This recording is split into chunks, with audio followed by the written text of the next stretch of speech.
momento especial de nós estarmos aqui, amém? Reunidos na presença do Senhor, encerrando essa conferência profética do clamor.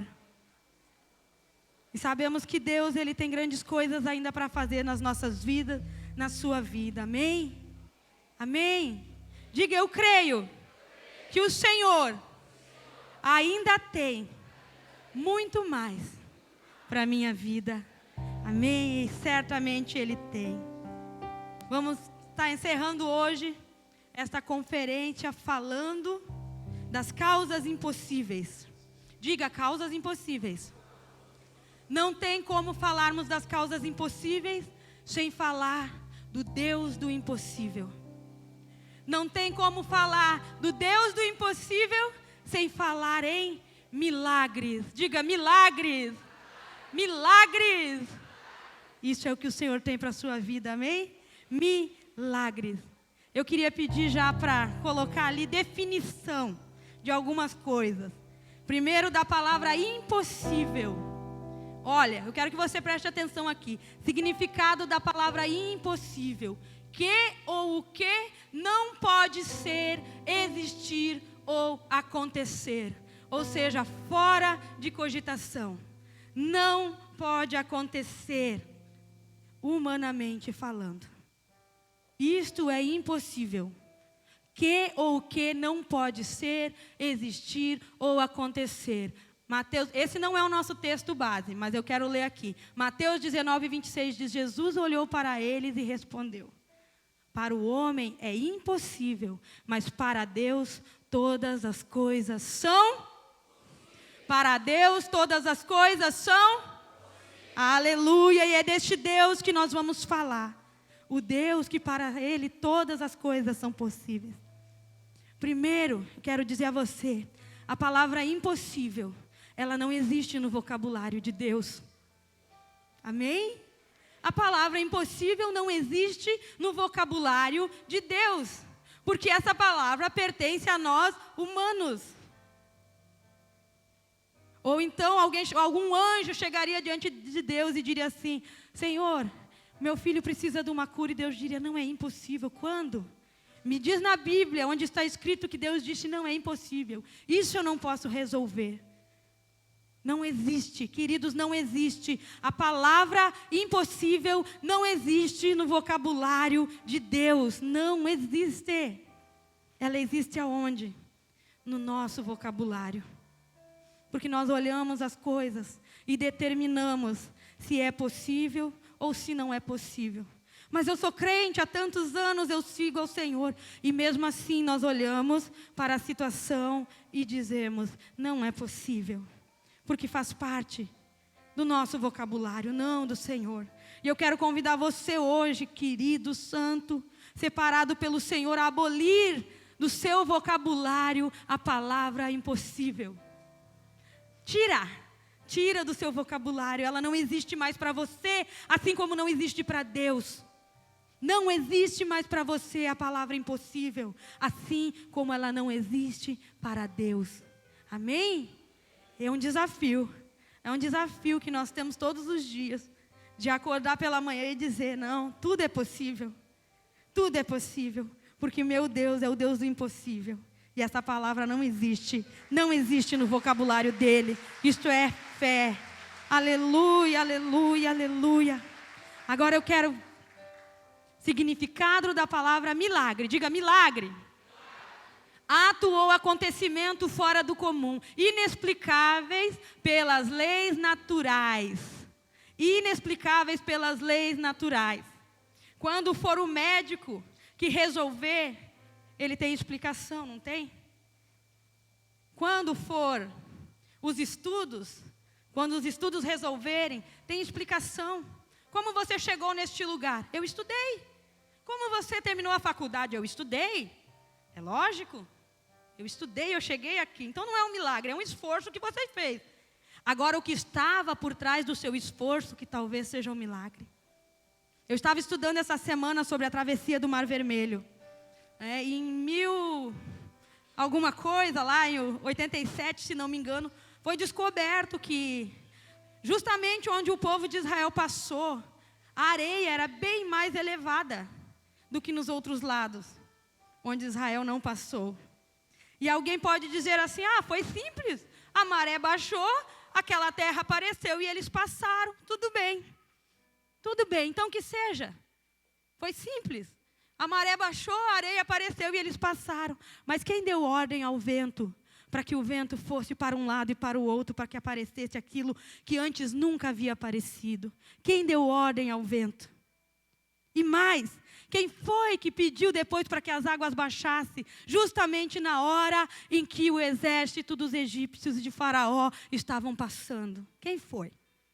Não foi o vento sozinho, foi Deus, o Deus poderoso, o Deus dos exércitos, o Deus de Israel, que é o mesmo Deus que está neste lugar, abençoando você. Isto é milagre, isto é um milagre de Deus. Milagre nada mais é do que um sinal, diga sinal. Se alguém perguntar para você, então para que tem milagre? Milagre é um sinal. Sinal de quê? Sinal de que o mesmo Deus de Israel ainda continua conosco. É um sinal. A palavra diz em Marcos 16, 17 e 18, estes sinais acompanharão os que creem, em meu nome expulsarão demônios. Isso é milagre. Ou você já viu um médico tirando demônio de alguém? Não quero desmerecer os médicos, gente. Você já viu um doutor, você vai lá no doutor consultar, e aí ele diz, está endemoniado, vamos levar para a sala da recuperação e tirar o demônio. Não, estes sinais pertencem aos filhos de Deus. Quem é filho de Deus aqui? Então, de quem é esse sinal? Diga, este sinal é para mim. Este sinal é meu. É meu, é nosso. Estes sinais acompanharão os que creem em meu nome, expulsarão demônios, falarão novas línguas. Nem no melhor curso de inglês iria ensinar você a falar em novas línguas. Línguas celestiais, línguas que ninguém decifra. Não há curso. E se alguém dá curso disso, não provém de Deus, não existe curso, gente. Existe o Espírito Santo. Isso é um sinal, é milagre. Pegarão em serpentes e se beberem algum veneno mortal, não lhes fará mal nenhum. Eu quero abrir um parênteses aqui. Querido, você não vai sair bebendo veneno por aí. Isso é se caso acidentalmente acontecer, o Senhor Deus poderoso de Israel vai livrar você da morte, porque é um sinal de Deus. É milagre do Senhor, é milagre, é milagre. Imporão as mãos sobre os doentes, e estes ficarão. Isso é milagre. Amém? Milagre. Sinal. Diga, milagre é um sinal. Você não vai esquecer disso. Obtendo o favor do Deus do impossível. Agora nós vamos entrar no nosso texto, amém? Aproveitar que o pastor não está por aqui, não vai me apressar. Amém? Obtendo o favor do Deus do impossível. Primeiro, livro de Reis 17, no capítulo 8. Eu vou dar tempo para você procurar. Quem não trouxe a sua Bíblia, acompanha comigo ali. Amém? Primeiro, livro de Reis, no capítulo 17, versículo 8. Nós vamos ver um pouquinho dos milagres do Senhor. Amém? Quantos trouxeram a Bíblia e acharam? Diga amém. Quem não achou, diga espera um pouquinho. Vamos ler então. Diz assim, acompanha ali também. Então a palavra do Senhor veio a Elias. Vá imediatamente para a cidade de Sarepta, de Sidom, e fique por lá. Ordenei a uma viúva daquele lugar que lhe forneça comida. E ele foi. Quando chegou à porta da cidade, encontrou uma viúva que estava colhendo gravetos. Ele a chamou e perguntou, pode me trazer um pouco de água numa jarra para beber? Até aí. Pode me trazer um pouco de água numa jarra para eu beber? Eu quero falar um pouquinho sobre o caos, sobre a situação que estava nesse momento aqui. 1 Reis 17, 8. Queridos, havia uma seca terrível na região, porque o próprio Deus havia dito a Elias, ao profeta Elias, grande profeta Elias, Elias profetiza sobre essa terra, e não haverá o que comer, e não haverá água para beber, não haverá. E Elias de fato cumpriu a palavra do Senhor, ordenou, e veio, queridos, essa aprovação sobre a terra. A palavra de Deus fala que Elias, ele andava lá pelo deserto, e quem alimentava ele eram os corvos. Vinham todos os dias e alimentavam Elias. Você já pensou nisso? Você já pensou? Ah, claro, o corvo se alimenta de animal. Estava tudo seco mesmo, os animais estavam morrendo. Os corvos iam lá, pegavam um restinho de... Olha a lógica. Pegavam um resto de carniça, vinha voando, caía lá por cima de Elias. Elias olhava, os corvos estão me alimentando e comia. Lógica humana. Tudo bem, claro, concordo. Mas quem dava a ordem para o corvo justamente lá onde Elias estava? Quem? Quem conduzia para que essa ave passasse por lá todos os dias e deixasse comida ao profeta? Quem? É Deus. Às vezes nós queremos escolher como o milagre vai acontecer. Eu digo a você e a mim, não cabe a nós escolher. Não cabe a nós. Deus usou os pássaros para alimentar Elias. E à tardinha ele ia num riacho e bebia água, só que começou a secar o riacho. E Deus fala com ele e diz, Elias, levanta-te e vai até a cidade de Serepta, que lá vai ter uma viúva que vai te alimentar. Elias levantou e foi. Chegando lá na porta da cidade, estava a viúva colhendo alguns gravetos. Agora, olhe comigo e pense a situação. Olha a situação. Elias chega lá, a mulher colhendo aqueles gravetos ali. Ele deve ter pensado, eu digo eu, né, gente? Não, a Bíblia não fala isso, eu estou dizendo eu com o meu raciocínio. Mas, poxa vida, com tanta gente rica ainda que tem bastante comida, Deus me traz justamente para ser alimentado por uma viúva pobre que não tem nada. Viúva, gente, não tinha mais um marido. Estava pegando apenas 3 gravetos, ou seja, ela não tinha nem fogo em casa. Ela não tinha nada. Olha onde Deus opera. É no nada. Deus não opera no tudo, Deus opera no nada. Não tinha nada. Nada. Aí a palavra diz mais adiante ali, né? Que ele chamou ela e disse, você pode me trazer um pouco de água numa jarra? Tudo bem. A viúva tinha água. Que coisa boa, tinha água. Pode passar. Tinha água. Eu vou lá e pego água. Aí eu até coloquei assim, que doideira é essa? Uma viúva sustentar um profeta. Porque mais adiante no texto diz assim, diz assim, depois da água. Enquanto ela ia indo buscar a água, ele gritou, ei, agora veio o golpe.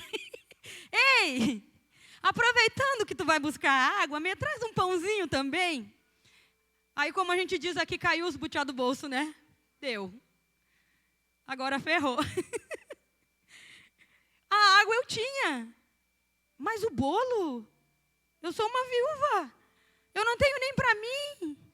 A Bíblia diz depois aqui, juro pelo nome do Senhor, o teu Deus. Ela respondeu, eu não tenho nenhum pedaço de pão, eu só tenho um punhado de farinha. Diga, um punhado de farinha num jarro e um pouco de azeite. Diga, um pouco de azeite. Estou colhendo uns 2 gravetos para levar para minha casa e preparar uma refeição para mim e para o meu filho, para que nós comamos e depois morramos. Ou seja, a última refeição, a última chance, a última oportunidade daquela mulher. Ela não tinha mais nada a não ser um punhado de farinha e um pouco de azeite. Eu pergunto a você, o que você tem nesta noite? Você ainda tem um pouquinho de fé aí? Guarde ela. Guarde ela e use ela hoje para Deus fazer algo na sua vida. Era só um pouquinho, era tão pouquinho. Era a última esperança, amados, quantas pessoas nós ouvimos falar que entram pelas portas da igreja, desta igreja local, e dizem, era o meu último dia, era a última vez que eu ia vir, era a última chance que eu tinha, era a última oportunidade. Eu disse, Deus, a partir de hoje não mais, é a última vez. Esta mulher estava assim. É uma loucura, gente, humanamente falando, é loucura. Deus poderoso, cheio de riqueza, pedir para que o profeta vá lá e se alimente na casa de uma viúva que não tinha nem para ela. Só tinha para ela um pouquinho para o filho e depois iam morrer. Pode passar. Não, tem como voltar? Não, né? Tem. Aqui, ó. É uma doideira, né? Mas olha o que a palavra de Deus em 1 Coríntios 1, 27 e 28. Mas Deus escolheu as coisas loucas do mundo para envergonhar os sábios. Escolheu as coisas fracas do mundo para envergonhar os fortes. Ele escolheu as insignificantes do mundo e desprezadas e as que nada são para reduzir a nada aqueles que são. Se ele tivesse ido na casa do governador, do imperador, do homem mais rico da cidade, não seria milagre. Certamente este homem estava com os seus armários cheios. Ele disse, não, vai onde não tem nada. Vá onde o caos se estabeleceu. Agora pode passar. O Deus das causas impossíveis opera no caos. Quando não tem mais nada. Quando não há mais solução. Não há mais solução. Porque se não fosse assim, queridos, não seria dado como milagre quando Deus faz. Era impossível seu marido ser salvo? Era. Ele está aí do seu lado. Era impossível você estar num emprego melhor? Era. Você está. Era impossível, pela lógica humana, que você conseguisse, ou que você estivesse dentro da casa do Senhor? Era impossível. Eis aqui você e eu. Eis aqui eu e você desafiando a lógica humana. Aí as pessoas não entendem, mas o que vocês fazem lá, não sei, eu estou lá porque eu vivo milagre. Mas que milagre é esse? Eu não sei, é a vida eterna. Já me basta, já me basta. Deus opera no caos. Quando Ele resolve tirar você da onde você está, não há ninguém e não há maldição que impeça você de chegar aonde Deus quer que você esteja. Não há, não há, não há, não há. Aleluia, aleluia, Senhor. Aleluia. Amém. Eu queria refrescar a sua memória, só um pouquinho. Eu vou dizer para vocês o que eu escrevi aqui, ó. Deus se move quando realmente a situação para nós é impossível. Quando humanamente falando não há solução. Se ainda o médico pode fazer, Deus não quer disputar lugar com o médico, gente. Então deixa o médico fazer. Ele não divide a glória dele com ninguém. Mas quando ele decide desafiar até mesmo a medicina, aí sai de perto, porque é Deus poderoso. Amém? Eu quero que você se lembre comigo. Abraão e Sara, velhinhos, e Deus vem e diz para eles, vocês terão um filho, serão uma grande nação. Impossível, é impossível, gente. Se hoje acontecesse, continuaria sendo um milagre, porque é impossível. Era impossível aos olhos de Sara ser mãe, com a idade que já tinham, e mesmo assim Deus foi lá e fez. Pode colocar mais um caso aqui? Quem sabe quem é esse moço? Alguém chuta aí? Foi jogado no poço? José. Era impossível. Olha o cara, olha o que acontece. O cara, primeiro, foi jogado no poço pelos irmãos, foi dado como morto pela família, pois os irmãos vão lá, vendem ele, pastora, me ajuda, vendem ele, e ele é vendido como escravo. Olha onde ele estava. Queridos, você já leu toda a história de José? Tem gente que acompanha a novela aquela, né? Eu não olho a novela, mas eu já vi a Bíblia. Olha onde ele estava. Ele teria todas as chances de ser o pior cara do mundo. De ser aquele cara vingativo. Que pensasse assim, eu vou sair daqui, mas eu vou me soltar daqui. E os meus irmãos que se aprontem. Porque eu vou chegar lá e eu vou pegar um por um. Ele poderia fazer isso. Ele simplesmente obedeceu ao Senhor. Disse, não, Senhor, vamos. Se o Senhor está comigo, eu vou continuar. Eu não vou parar. José se tornou governador do Egito. Nós não entendemos os caminhos do Senhor. Não entendemos. Talvez hoje você esteja passando por uma situação que você diga assim, porque eu estou passando por isso. Como está acontecendo isso justamente comigo? O Senhor sabe de todas as coisas. Nós precisamos crer que Ele continua ao nosso lado, que Ele continua ali com você todos os dias, porque esta é a promessa dEle, que estaria conosco todos os dias até a consumação dos séculos. Ele está conosco, o Senhor de Israel está conosco. Aleluia! Aqui 3 homens, Sadraque, Mesaque e Abednego, não quiseram adorar outro Deus que não fosse o Deus de Israel. Foram lançados numa fornalha. Pergunta, morreram carbonizados? Não morreram carbonizados. Não, porque Deus livrou. Saíram ilesos. Não bastasse isso, o Deus de milagre estava lá dentro com eles. Porque os homens olharam e disseram assim: mas não foram 3 que nós lançamos lá dentro para queimar? Porque não adoraram a estátua que o rei fez? Sim, foram 3. Mas então eu estou ficando louco. Existem 4 homens lá dentro e eles não se queimam, o fogo não consome eles. Deus de Israel estava com eles. Ele está com você, querido. Pode lançar você aonde for. Deus está com você. Ele está com você. Mais um, eu não quero me deter muito. Quem é esse? Lázaro. O que aconteceu com Lázaro? Quem diz aí para mim? Depois de 3 dias morto, ele ressuscitou. 3 dias morto. Por que 3 dias? Porque talvez se fizesse 2 horas, a população não ia acreditar. Ah, deu um espasmo nele. Deu uma parada cardíaca, ele voltou.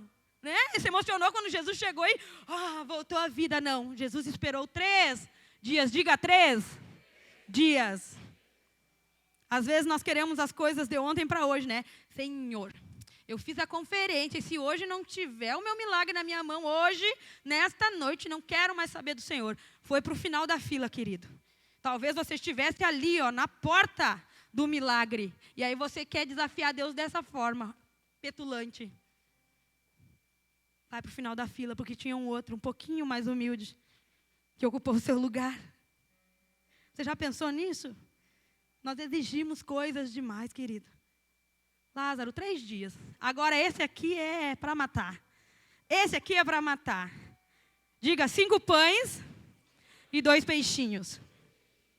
Uma multidão de mais de 5.000 pessoas. 5.000 homens, diz a Bíblia. Então nós deduzimos que haviam mais mulheres e crianças juntos no local. E aquela festa, imagina que o culto, né? Uma bênção, aqui deve ter o quê? Umas 400 pessoas, não sei, eu acho. 300. E aí, uma bênção, o culto, chega no final do culto. Até eu ia comentar isso, porque às vezes a gente passa por algo semelhante. O pastor está lá, vou falar. Por algo semelhante, gente. Eu quero só para ilustrar a situação para você. Às vezes nós estamos bem faceiros aqui no culto, né, celebrando. E aí o pastor do nada, assim, vira assim, aquela música. Ai, e agora? Se é a Suzana e a Grazi, a gente já entra em desespero, procurando a música e vai, cadê a cifra? Alguém sabe tocar? Alguém faz isso? Alguém faz... Aí Jesus me faz isso. Com aquele monte de gente lá terminando a reunião. Jesus chama um discípulo, né? Vem cá. Tu vai ser o meu discípulo, vem. É isso. Qual é o seu nome? Rafael, prazer, Rafael. Graças. Amém? Aí Jesus assim, olha quanta gente tem aí, que bênção, né? Coisa boa. É uma bênção, né? Na hora que eu cheguei não tinha quase ninguém. Viu? Ó o discípulo. Tá, então assim, pega um dinheiro e vai ali na Panhoca e compra uns pãozinhos para todos eles. Pegue um dinheiro, o seu dinheirinho e vai ali na Panhoca. Amém? Vou lá. Compra. Amém, vou lá. Agora ele diz amém, vou lá, né? Agora você imagina o desespero desse discípulo. Meu Deus. 5.000. Ele quer que eu pegue um dinheirinho e vá buscar um pão de noite. Aonde eu vou encontrar um pão, meu Deus? E eu imagino o discípulo, gente, eu não tenho dinheiro, mas eu vou ter que dar um jeito. E aí ele saiu no meio da multidão. Ei, tem alguma coisa? E tu, tem alguma coisa? Não, ninguém tinha nada. Né? Se sair aqui no meio, aqui, alguém trouxe um pão aí na bolsa? Ninguém, né? Porque não estavam preparados para isso. Aí saiu o discípulo. Tem pão? Tem. Tem alguma coisa? Tem alguma coisa? Tem alguma coisa? Nada. Até que ele encontra um menino. Eu preciso de um menino. Gente, isso aqui não estava programado. O menino que eu estou vendo está dormindo. Ali tem um menino aqui. Você pode vir? Pode isso? Não? Pode não? Então vamos fazer um menino aqui. O Ernesto vai ser o menino então. Vem, Ernesto. O Ernesto é o menino. Agora já veio o menino. Ali tava, fica ali sentadinho. Aí estava o menino ali. E aí o discípulo procurando. Vai, procura. Procura aí no meio aí quem tem alguma coisa para comer. Ninguém, né? Procura aí. Ninguém tem nada. Pergunta para ele se ele tem alguma coisa. Tu tem sim. Tu é o menino que estava levando o pão para a mãe. Tu estava levando o pão. Diz para ele assim, eu tenho, mas é da minha mãe. É para minha mãe. O que você tem aí? Aí ele pergunta, o que você tem aí? Eu tenho 5 pães e 2 peixinhos. Serve. Aí traz ele. Aí Jesus estava lá. Ai, gente, isso não estava, não. Vem, traz o menino. E aí, comprou lá na panhoca? Não comprou. O que tu tem, então? 5 pães e 2 peixinhos. Quantas pessoas nós temos aqui? 5.000. 5.000? E tu tem? 5 pães e 2 peixinhos. E agora, gente? Eu acho que a metade já estava indo embora, né? Só não vai ter janta para todo mundo mesmo. Mas olha o que é Deus. O melhor negócio que alguém podia ter feito era se associar com Deus. E aquele menino se associou com Deus.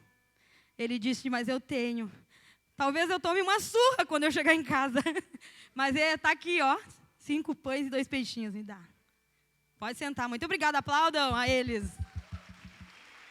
Depois volta. 5 pães e 2 peixinhos. E a Bíblia fala que Jesus começou a distribuir, os discípulos começaram a distribuir, cada um tirava um pedaço e ia comendo, e não paravam mais de comer, iam comendo. E alimentaram toda a multidão. Isso é milagre, diga, uau! Que milagre! Não bastasse, porque Jesus não fica no raso, o que Jesus faz? Eu acredito e creio sim. Aquele menino com o coração apertado agora, Jesus, eu entreguei tudo que eu tinha para ele. Era tudo, era o sustento da minha casa. Essa noite a minha mãe vai me dar uma surra daquelas. Quantas vezes, né, mulher, a gente vem no culto, né, e às vezes oferta, às vezes fica um pouquinho mais atendendo alguém, e o coração pensando, que horas eu vou chegar em casa? Tá tarde. E a gente fica assim, né, apreensivos. Faz parte do ser humano. Só que Deus, Ele é muito bom, Ele é maravilhoso. A Bíblia conta que depois que toda a multidão se alimentou, ainda sobraram 12 cestos. Diga 12. Cheios. E eu acredito sim, que Jesus chamou o menino e o discípulo. Vem aqui de novo. O menino e o discípulo, todo mundo já tinha comido. E pegou e disse, muito bom, vocês foram 10. Agora pega todos esses cestos e leva para a casa dele. Vai lá que ele vai montar uma padaria. Milagre de Deus, não vai faltar. Quando nós confiamos em Deus, não vai faltar. Eu amo essa história, queridos, eu na minha família. Eu já tive um caso de alguém que não podia engravidar e vocês sabem. E a pessoa engravidou, assim como Sara engravidou. Era impossível. Eu já tive na minha família uma pessoa que era dada como nada pelos irmãos. Nada. E o Senhor honrou. O Senhor colocou em lugares que você não imagina. O Senhor abasteceu, o Senhor supriu de uma forma que vocês não imaginam. Conheço uma pessoa que não tinha uma passagem de ônibus para ir à igreja. Agora eu vou contar porque a irmã está ali também. Essa mesma pessoa um dia estava num culto e Deus disse assim, eu quero que você me oferte a sua Bíblia. E a pessoa tinha trabalhado o ano inteiro praticamente para comprar uma Bíblia pequenininha. E aí a pessoa relutou um pouquinho, mas entregou, fez aquilo que o Senhor tinha pedido. Quando terminou a reunião, uma outra pessoa chegou com uma Bíblia que eu acredito que era 10 vezes maior que aquela. E disse, Deus mandou eu te dar. Quando você confia tudo nas mãos do Senhor, você não precisa ter medo. Não precisa. Eu digo isso porque foi comigo que aconteceu. E foi com o esposo de uma irmã que está aqui. Eu não sei onde ela está. Ela está por lá, ó. Lá ela pode confirmar depois com ele. E eu achando que era simplesmente para carregar a Bíblia. Eu disse, eu não quero, essa Bíblia é um peso, eu não vou carregar. A gente muito novo, muito jovem, né? Ele disse, não, Deus mandou eu te entregar. Eu tenho até hoje essa Bíblia lá em casa. Queridos, realmente, eu não tinha uma passagem de ônibus para a igreja. Eu não tinha. Às vezes a coisa era difícil mesmo, às vezes não, quase sempre. E nem por isso eu deixei de buscar a Deus. Eu digo a você, não deixe de buscar o Senhor. O meu irmão, quando ele nasceu, ele já tinha uma certa idade, mas ainda era bebê. Ele teve um problema muito sério. E ele veio eu digo que ele veio a falecer nos braços da minha tia. E eu era muito pequena na época, mas a tia sempre nos conta, e a mãe conta também, que a tia pegou ele no colo, ele estava roxo, arroxou assim, e ficou todo molengo. E a mãe não sabia o que fazer, e só chorava, e só chorava. E a tia juntou ele, e pegou ele, foi no meio do pátio lá da casa, e só levantou ele para cima e clamou por Deus. E pediu, Deus, não permita isso. E o meu irmão voltou, queridos. Eu tenho um exemplo na minha casa de ressurreição. Eu digo, foi ressurreição, porque não foi o médico que fez isso, foi Deus. A minha tia levantou ele e disse, Deus, não permita que isso aconteça. E ele voltou. Queridos, mesmo que esteja morto, o Senhor vai ressuscitar. Eu não sei o que morreu na sua vida, no seu coração. Eu não sei o que morreu, mas mesmo que esteja morto, o Senhor vai ressuscitar. Rabacandaramaia. Rabalabaxé. Amém. Mas como nós vamos chegar a esse ponto? Primeiro, obedecer. 1 Reis 17:10. Depois você acompanha, nós vamos ler agora. Eu escrevi assim, tanto a viúva quanto o profeta Elias poderiam não ter atendido a ordem de Deus. Seria mais cômodo, afinal, era a última refeição daquela família. Elias poderia pensar, eu vou para outra casa. Alguém que tenha mais do que ela. Assim como a viúva poderia murmurar dizendo, não bastasse o pouco que tenho para eu e o meu filho, agora ainda vou ter que dividir com ele. Não endureça o coração quando Deus estiver falando com você. Ela simplesmente obedeceu. Obediência. Então obedeça. Quando o servo de Deus falar algo a você, vindo da parte de Deus, obedeça. Quando alguém estiver ministrando a palavra de Deus, ensinando você na célula, obedeça, porque isso é crescimento para a sua vida. Diga assim, eu quero obedecer. Amém? Depois, troque o medo pela fé. O que te dá medo hoje? Você sabe, eu sei o que me dá medo. Mas o Senhor está dizendo a você hoje, troque este medo pela fé. Ele não vai deixar você morrer quando você estiver dormindo. Você tem medo disso? Ele não vai deixar seu familiar morrer enquanto não conhecer a Cristo. Creia. Creia, queridos, nós precisamos crer. A vida do cristão é crer até o final. Crer. Trocar esse medo que paralisa pela fé que nos movimenta. O medo paralisa. O medo rouba os sonhos. O medo tira o desejo de sonhar. Porque você acha que não vai dar certo mesmo. Este medo não pode existir em nós. Nós vamos trocar este medo pela fé. Sabemos que sem fé é impossível agradar a Deus. Esta mulher, em um primeiro momento, certamente pensou na situação caótica que se encontrava quando o profeta lhe pediu apenas água. Parecia muito fácil. Nossos pensamentos negativos, a nossa razão, atrasam o milagre de Deus. O medo de não sermos atendidos nos distancia do milagre de Deus. E Deus não quer pessoas assim. Deus não quer assim, com medo das coisas. Eu tenho algo assim na minha vida que eu tenho que me livrar, e é um medo mesmo, e eu confesso a vocês. Eu tenho que me livrar, porque eu sei que Deus tem muito mais para a minha vida. E eu vou resistir, e eu vou vencer, eu vou passar por este medo, e eu estou passando por ele. Né, pastora Luísa? Um deles está aqui agora. Saiu um pouco. Mas existe um outro. E é realmente para ser usado para a glória de Deus. A viúva acreditou nas palavras do homem de Deus, fez o que ele pediu, sem pensar se seria recompensada. Este ponto é muito importante. Amados, quando nós fazemos as coisas para o Senhor ou para outros, pensando no que nós vamos receber em troca, eu digo a você, você não vai receber.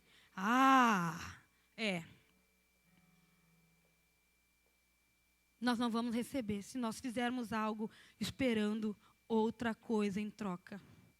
A Bíblia diz o que a tua mão direita faz, a esquerda não fique sabendo? Pastor? Me ajuda, pastor. Que a mão direita faz, a esquerda não precisa ficar sabendo. Ou seja, não fica, querido, querendo reconhecimento pelas coisas que você fez. Não espere isso, faça simplesmente pelo fato de querer agradar a Deus. Só.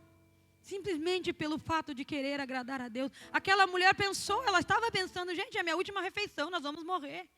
Ou você acha que ela ficou pensando, o profeta está na minha casa, eu vou fazer o pão para ele. Depois ele vai orar, vai dar tudo certo. Não, vamos comer então, nós três. Depois seja o que Deus quiser. Quando você fizer as coisas, seja louvar, seja ministrar, seja ajudar o próximo lá fora, aqui dentro, qualquer coisa que você fizer. Não fique com seu pensamento focado no que você vai receber. Que eu digo a você, descansa o seu coração, que o que o Deus do impossível tem para você é muito maior ainda daquilo que você pode pensar ou imaginar. É muito maior. Então não fique medindo Deus. Não fique medindo Ele pode muito mais do que isso. Muito mais. A viúva acreditou nas palavras do homem de Deus. Amém? Acredite nas palavras de Deus. E o nosso último aqui, ponto. Antes, volta. Aqui. Obtenha crédito com Deus. Que isso? Obtenha crédito com Deus. Agora você vai ter um cartãozinho de crédito com créditos com Deus. Isso entra dentro desta última frase que eu falei. Da confiança, queridos. Quanto mais você faz sem esperar em troca, mais crédito você tem com Deus. Sabe o que aconteceu depois que passou a fome lá na cidade? Depois de algum tempo, o filho da viúva morreu. Agora pensa, a mulher tinha sustentado o profeta, deu água, repartiu o que tinha.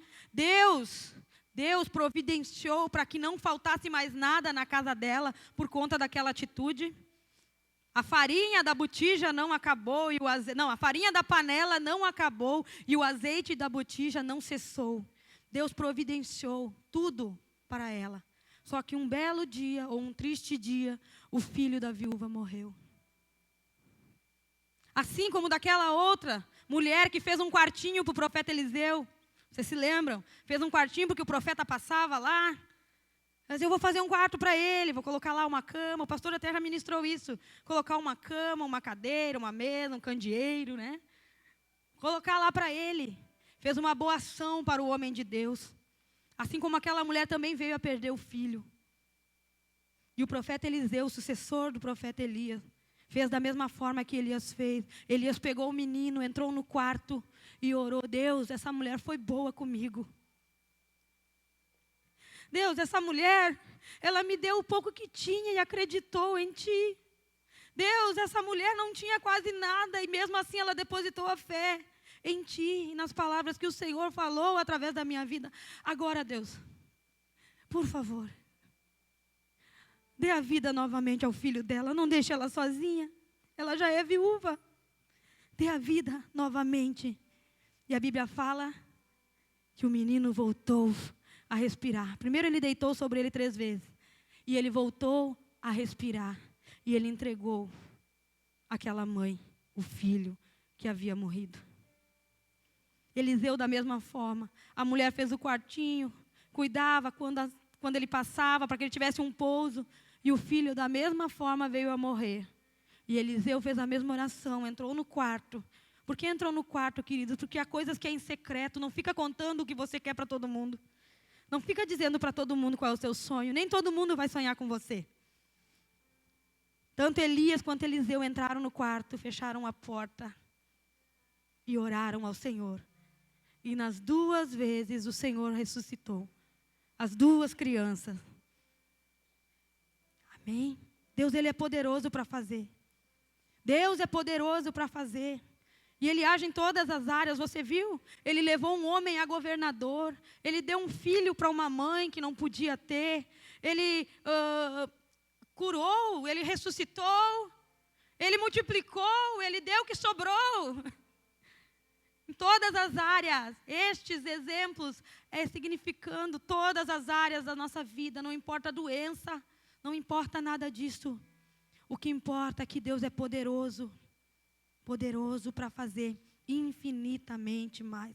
Então você precisa obter esse crédito com Deus. Obtenha crédito com Deus. Seja fiel a Deus. Se entregue realmente a Ele. Para no dia do aperto você chegar e dizer: Senhor, hoje eu estou precisando mesmo que o Senhor me socorra. Deus vai se lembrar das suas ofertas. Eu não digo oferta, dinheiro em si. Das suas ofertas, tudo aquilo que você tirou de si para fazer a outro. Tudo aquilo que você tirou de si para entregar a Deus. Todas as vezes que você se anulou para que Deus aparecesse na sua vida. Todas as vezes que você se calou para que a palavra de Deus fosse mais alta no coração das pessoas. Todas as vezes que você chorou, mas não desejou que teu irmão chorasse. Todas as vezes que você preferiu sentir a dor do filho, mãe, ao ver o seu filho sofrendo e chorando.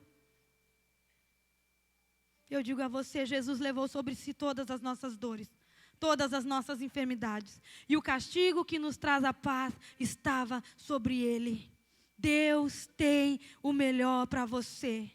Nós precisamos tomar posse disso, sermos o povo referência nessa terra, diferente. Somos diferentes sim, fomos comprados por um alto preço. Um preço de sangue, um sangue precioso, valioso, que levou todas as nossas murmurações em cima dele, todos os nossos caprichos, tudo isso que a gente acha que deve ser e como deve ser. O Deus do impossível está neste lugar. Eu quero convidar você a se colocar em pé.